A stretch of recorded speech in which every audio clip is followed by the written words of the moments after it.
یک شاگرد پیش استادش میآید میگه حضرت همین میگم یار زنی دیگه بگیرم چی مصلحت میگی؟ میگه بگی بچم زن نعمت چی منو میگیری بگی. با زن میگیرم. این زن ختم رسول کردن بسیار مشکل است. بعضی شان میکنن ما در یک هفته یک بار بیای قبول داریم فلان بسمدان.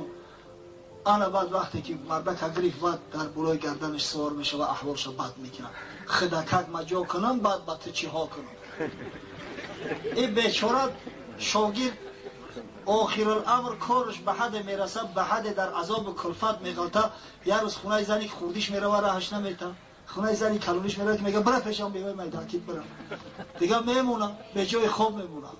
بعد شب خلوت میکنه ای ایزای مردم او مسجد میآید مسجد محله میگه شب همینجا میگه اور اومد در یک گوشه خواب کنم خیزم سحر برم.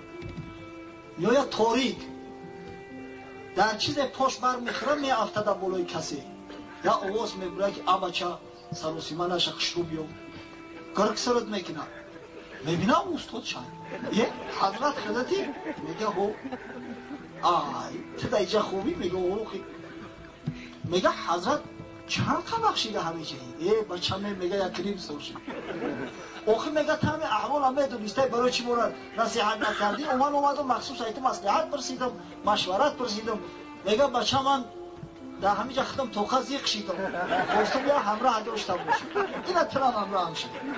ایام خاطر همه چیزا را هر کسی که مقصد همین طری نیت داره خوب اندیشه کنید در ترازوی میزان بکشید. بعدا این زن گرفتن از برای هوا و هوس نیست برادرای عزیز.